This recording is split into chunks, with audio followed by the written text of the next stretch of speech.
여의주 변호사는 차분히 대답했다. 저는 아내분을 옹호하고 싶지 않습니다. 명백히 잘못했죠. 그런데 이혼을 해도 민수님의 상처가 치유되려면 시간이 많이 걸릴 거예요. 이혼을 안 하든 상처가 치유되는 데는 시간이 걸려요. 그렇다면 당장 이혼을 빨리 할 이유는 없는 거겠죠? 이혼은 언제든 할 수 있잖아요. 그러니까 이혼을 해야 한다 말아야 한다. 이걸 지금 결정할 필요는 없어요. 우선 가장 중요한 아이들 이야기를 해보죠. 아이들을 계속 호주에 두고 키우실 건가요? 모르겠어요. 아혼도 아이들도 어떻게 해야 할지 너무 혼란스럽기만 합니다.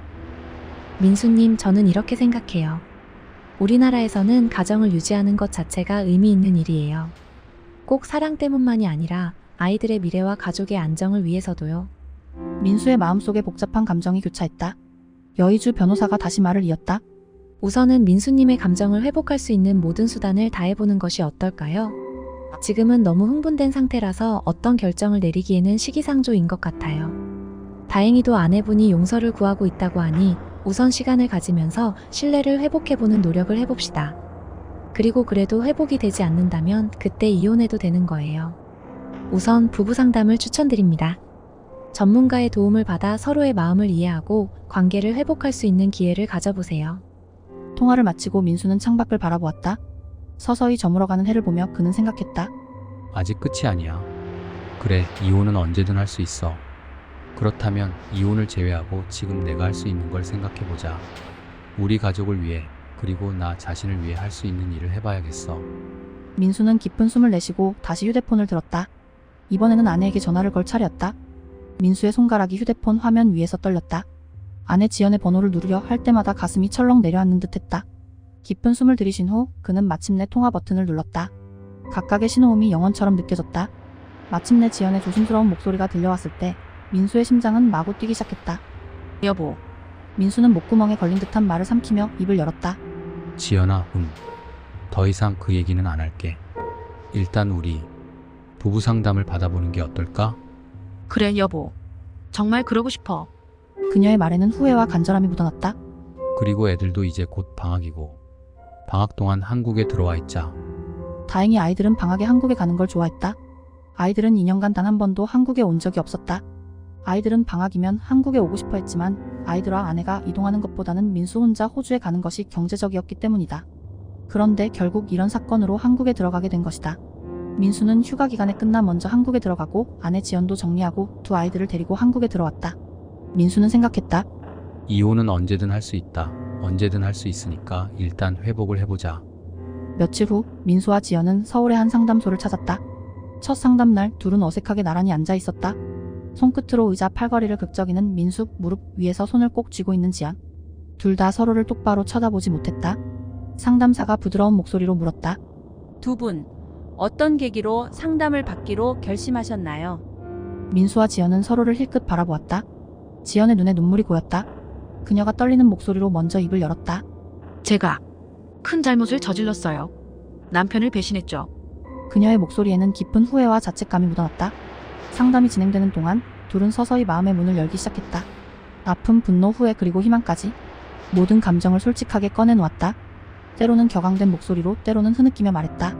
난 당신을 믿었어. 민수가 떨리는 목소리로 말했다. 어떻게 그럴 수 있었지? 지연은 고개를 숙인 채 눈물을 흘렸다. 미안해. 정말 미안해. 당신이 뭐라고 해도 난 할 말이 없어. 당신이 원하는 대로 다 해줄게. 정말 미안해. 그리고 주말이면 가족은 함께 여행을 떠났다.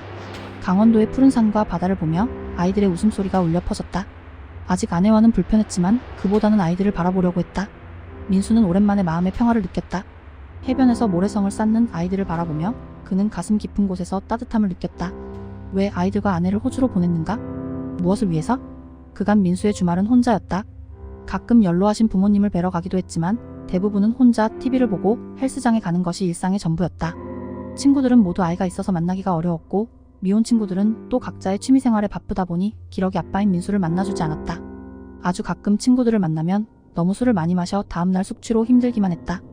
아내와 아이들이 오니 활력이 나기 시작했다. 아내와는 각방을 쓰고 서로 최대한 말을 아끼고 있지만 아내는 가족을 위해 최선을 다하고 있다. 특히 아내는 아이들을 위해 최선을 다한다. 그것만으로도 의미가 있다. 어쨌든 아내 없이 나 혼자 아이들을 돌보는 것도 나 없이 아내 혼자 아이들을 돌보는 것보다는 이렇게 함께 아이들을 돌보는 생활이 더 낫다. 이혼은 언제든 할 수 있으니까. 매일 학원 라이딩, 숙제 체크, 생활 지도도 모두 아내 주도하에 철저하게 하고 있어서 커나가는 아이들을 보는 게 든든하기만 하다. 안정된 가정이 있으니 회사에서 일에 더 집중하게 된다.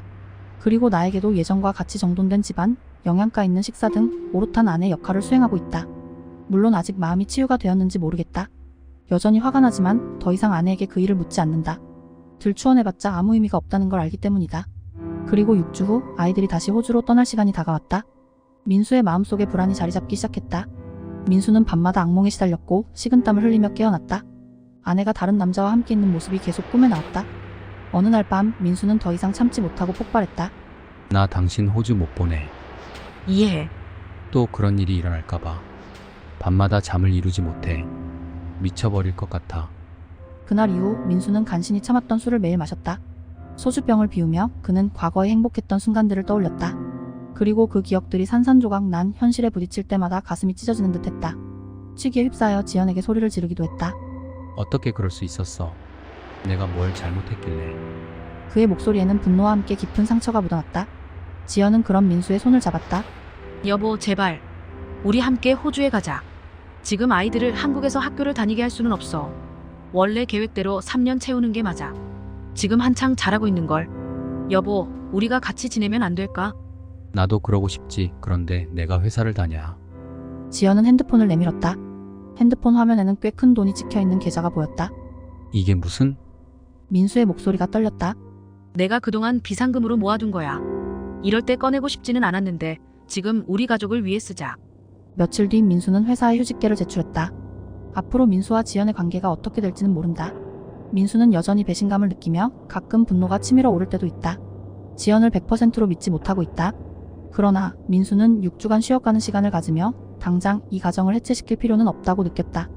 아직 지연을 여자로서 사랑하고 있고 아이들은 잘 자라고 있으며 지연은 다시 원래의 모습으로 가정에게 최선을 다하고 있기 때문이다. 민수는 호주에서 균열난 가정을 복구하는데 최선을 다해보고 그 뒤에 결정을 하게 될 것이다. 이혼은 언제든 할 수 있으니까 급할 필요가 없디그까?